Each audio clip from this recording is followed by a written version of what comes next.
Hello and welcome to a video in which I will explain to you how listening plays a very important role in getting to know the overtones in your own voice. My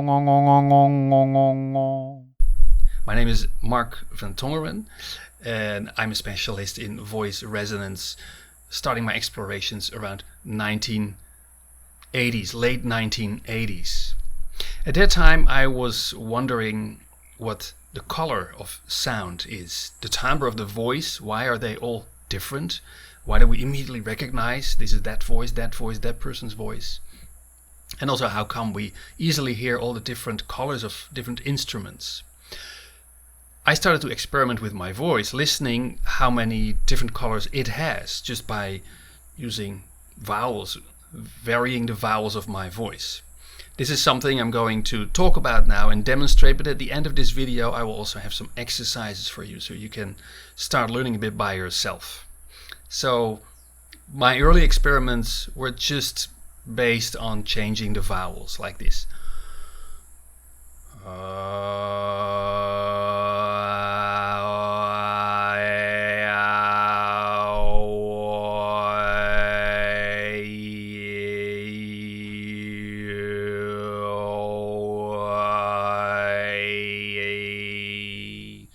You could say I was just really changing the shape of my mouth and trying to detect why is it really that I hear different colors. Why would that be? Why would there be different colors? It's a very obvious, strange question maybe, but to me it made sense.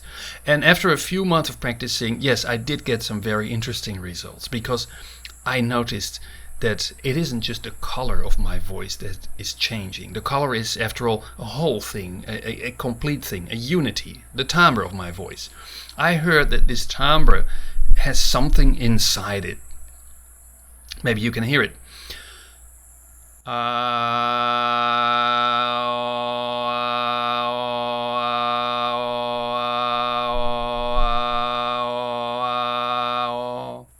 Da, da, da, da, da, da, da, da.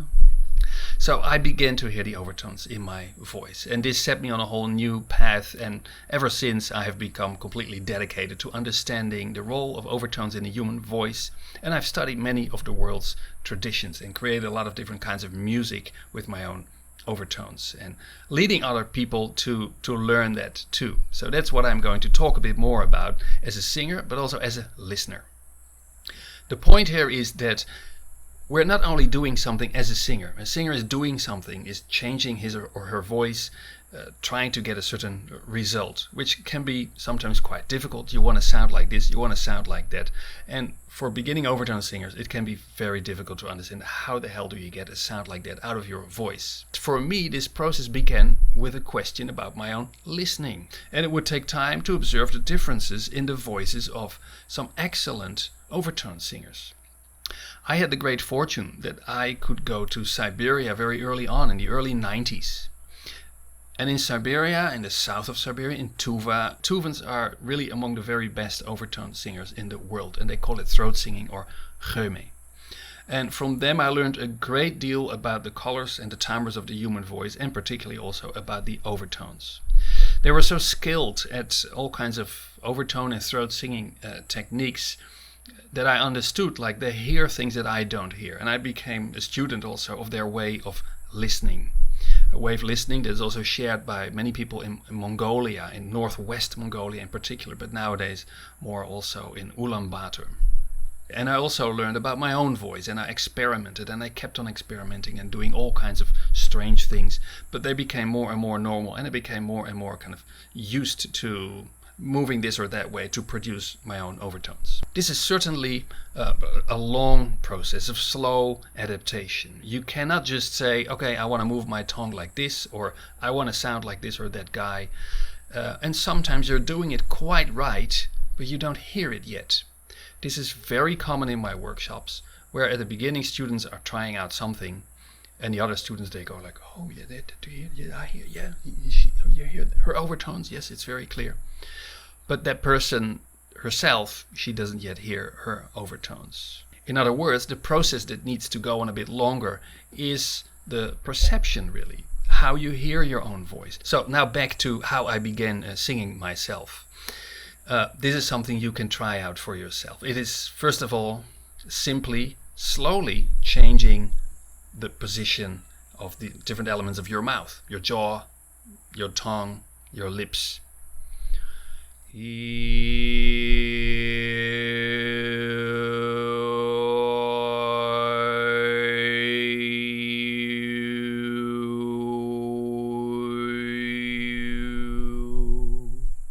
So we're not singing a text. I cannot say what I was just singing, really. It is more a matter of listening. How does this sound change? What's happening in my body when I change these parts of my mouth?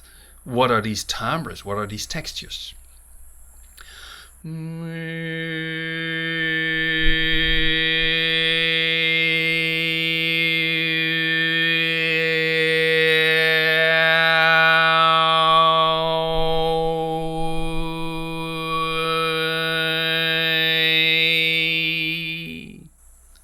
Now I have to say, my voice became very overtone rich through all my training. You might hear some overtones in my voice that you don't hear in your own voice, because we don't all have the same kind of timbre, of course. That's all right. You just start listening to your own voice. And then at some point you can start to focus on some little sequence there and to repeat it and to hear like, well, what is this combination of two sounds then? So you go like,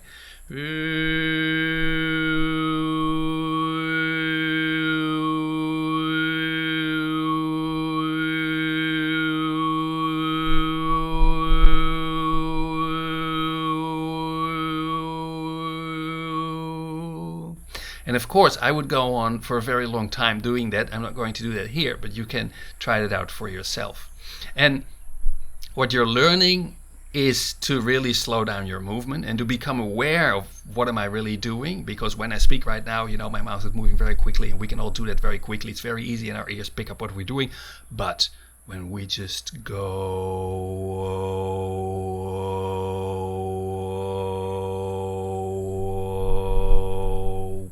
we're going out of this speech mode of producing sounds and also this speech mode of listening. And our brain starts to focus on other things. So that's where at some point I started to hear overtones, and maybe you can hear overtones too while you change these vowels. For example, between oo and o.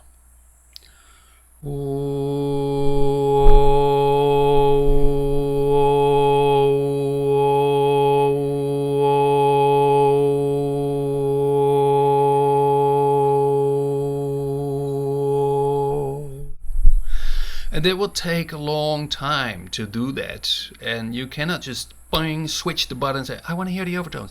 It is just a matter of concentrate on the movement, feeling what's going on. And at some point, you can start to hear that an oo is not just an oo and an aw is not just an aw. The difference between oo and aw has to do, in part, with the overtones in your voice. Now, if you like to learn more about this, I'm doing a free introduction to my overtone singing online course on June 13. And just register for this free introduction. And if you like, anytime you can find the information about the overtone singing online course, the basics of overtone singing.